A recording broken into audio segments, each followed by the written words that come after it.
हाँ good morning. Good morning तुमको बता रही हूँ। चलिए आज चर्चा करते हैं चुंबकीय बल रेखाएं में। इससे पहले विद्युत बल रेखाएं पढ़ाया था।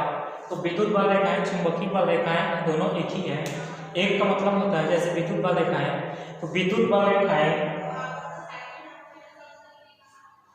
वह होती है, तो या विद्युत बल रेखाएं वह काल्पनिक व निष्कोण वक्र है जिस पर एक एकांक आवेश गमन कर सकता है। वैसे चुंबकीय बल रेखाएं हैं, तो चुंबकीय बल रेखाएं वह काल्पनिक व निष्कोण वक्र है जिस पर एक एकांक उत्तरी ध्रुव गमन कर सकता है। तो चुंबकीय बल रेखाएं वह काल्पनिक व निष्कोण वक्र है जिस पर एक एकांक उत्तरी ध्रुव गमन कर सकता है। इसके गुण पढ़ते हैं। तो पहला गुण ये होता है, पहला गुण चुंबकीय बल रेखाएं एक लचकदार डोरी की भांति व्यवहार करता है। दूसरा, चुंबकीय बल रेखाएं एक खुला वक्र है। तीसरा, जहां पर चुंबकीय बल रेखाओं की मान, जहां पर चुंबकीय बल रेखाएं सघन होती है वहां पर चुंबकीय क्षेत्र की तीव्रता का मान अधिकतम होता है, और जहां पर चुंबकीय बल रेखाएं विरल होती है वहां पर तीव्रता का मान कम होता है। फोर्स होता है, चुंबकीय बल रेखाएं एक दूसरे को कभी नहीं काटती। तो एक क्वेश्चन आता है कि दो चुंबकीय बल रेखाएं एक दूसरे को कभी नहीं काटती, क्यों करके? तो यदि चुंबकीय बल रेखाएं एक दूसरे को काटेगी तो कटान बिंदु पर दो स्पर्श रेखाएं खींची जा सकती है, जो कि असंभव है। आंसर क्या होगा? क्वेश्चन क्या था? क्वेश्चन ये था कि चुंबकीय बल रेखाएं एक दूसरे को कभी नहीं काटती, क्यों? इसका आंसर ये होगा, यदि चुंबकीय बल रेखाएं एक दूसरे को काटेगी तो कटान बिंदु पर दो स्पर्श रेखाएं खींची जा सकती है, जो कि असंभव है। इसके आगे एक समान चुंबकीय क्षेत्र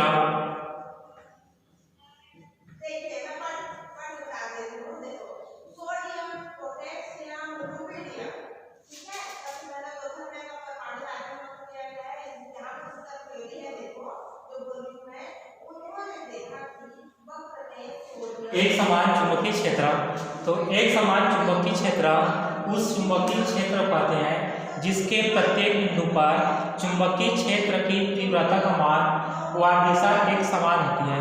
तो एक समान चुंबकीय क्षेत्र उस चुंबकीय क्षेत्र कहते हैं जिसके प्रत्येक बिंदु पर चुंबकीय क्षेत्र की तीव्रता का मान व दिशा एक समान होती है, उसे एक समान चुंबकीय क्षेत्र कहते हैं। और एक समान चुंबकीय क्षेत्र में खींची गई बल रेखाएं परस्पर समांतर होती है। समांतर मतलब ये एक दूसरे को कभी नहीं काटती। तो एक समान चुंबकीय क्षेत्र उस चुंबकीय क्षेत्र कहते हैं जिसके प्रत्येक बिंदु पर चुंबकीय क्षेत्र की तीव्रता का मान व दिशा एक समान होती है।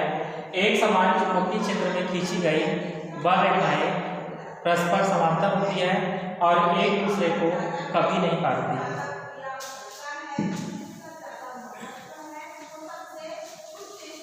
अब आगे एक समान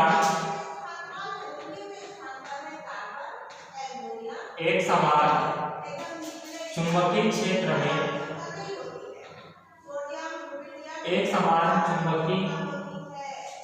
में रखे धन चुंबक पर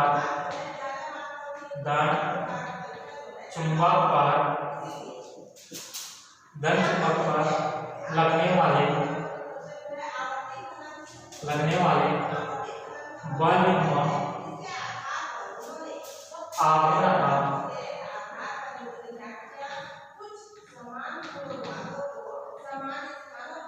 आघूर्ण का व्यंजक। तो मान लेंगे, माना NS एक धन चुंबक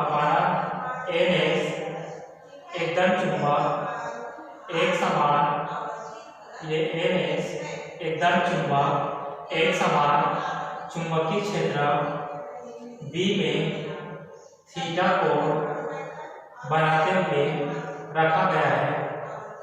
एक समान चुंबकीय क्षेत्र में ये थीटा, यहाँ थीटा कोण बनेगा, यहाँ पर ही बनेगा। तो एक समान चुंबकीय क्षेत्र में जिसमें डेल्टा दूसरा रहता है, तो मान लेंगे माना एक दंड चुंबक ये एक समान चुंबकीय क्षेत्र में थीटा कोण बनाते हुए रखा गया है।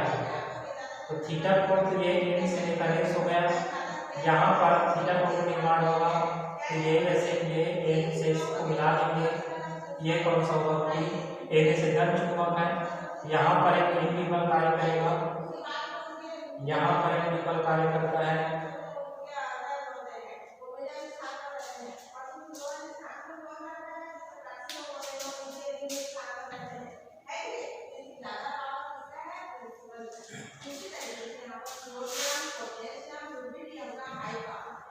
तो मान लेंगे माना एन से दंड चुंबक एक समान चुंबकीय क्षेत्र B में थीटा कोण बनाते हुए रखा गया है।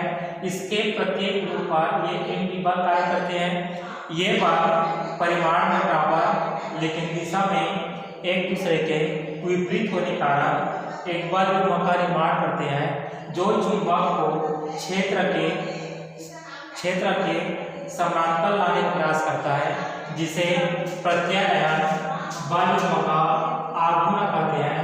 तो प्रत्यानयन बल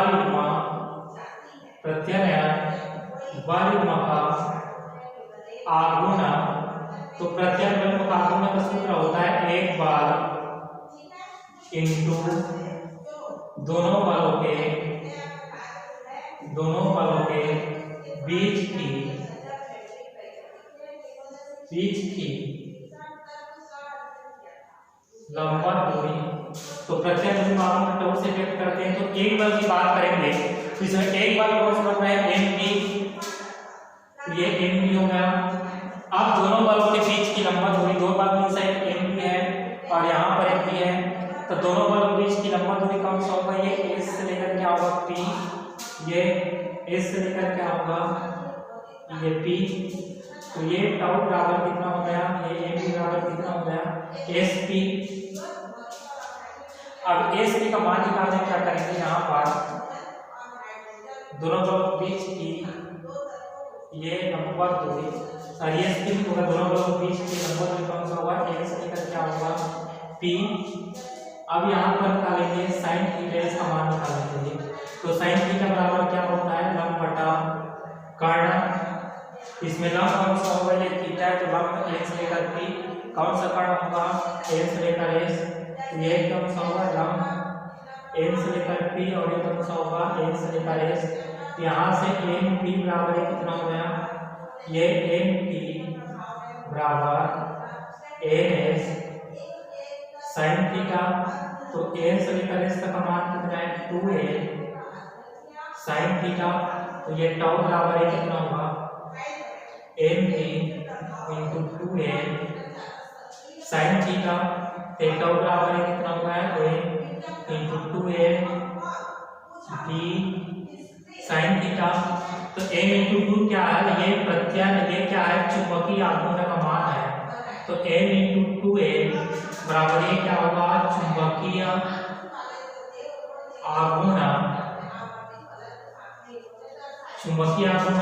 जिसे मान को रख देंगे तो टाउ बराबर यहाँ से रखेंगे, तो टाउ बराबर कितना हो गया एन बी साइन थीटा। तो ये एक समान चुंबकीय क्षेत्र में रखे दंड चुंबक पर लगने वाले बल युग्म आघूर्ण का व्यंजक है। तो कैसे लिखना, स्टार से रहा है, तो माना एन से दंड चुंबक है जिसे एक समान चुंबकीय क्षेत्र बी में थीटा कोण बनाते हुए रखा गया है।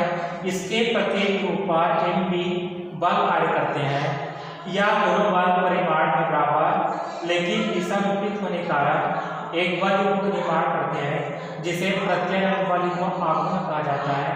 तो प्रत्यानयन आघूर्ण का सूत्र होता है एक बल इंटू दोनों बलों के बीच की लंबवत दूरी। तो प्रत्यानयन बल युग्म के आघूर्ण कोण टाउ से व्यक्त करते हैं। तो एक बल कौन सा लगा है एम बी इंटू दोनों बल के बीच की लंबवत दूरी ये एन बी और एन बी, ये कितना हुआ एन बी। अब यहाँ पर साइन थीटा क्यों नहीं, क्योंकि यहाँ पर एन बी का मान निकालना है, तो साइन थीटा वाले क्या होगा लंबवत एक फर्स्ट त्रिभुज एन पी एस इस त्रिभुज पर ये है, तो ये साइन के लंबवत एक कारण की एन पी अपन एक हो गया एन एस, यहाँ स्थिर पूरा होगा, तो एन पी पर कितना होगा N S sine theta, N से लेकर एस तक का मान क्या है, धन चुंबकीय प्रभाव का लंबाई है, तो ए टू एल भी है। अब इस वजह से लिख सकते हैं N into two N into B sine theta, तो ये चुंबकीय आवेश का मान कितना हुआ कैपिटल एन का वाई इंटू टू एन, यहाँ पर ये दिया हुआ है एन बी साइन थीटा, तो ये दंड चुंबक बनने वाले व्यंजक है। इसमें दो और बचा, इसको मैं कल करूँ, इसमें दो और टॉपिक पढ़ाना है, इस चुंबक की अक्षीय स्थिति और निरक्षीय स्थिति, इसको अगले टॉपिक में कंप्लीट कर लेंगे। धन्यवाद।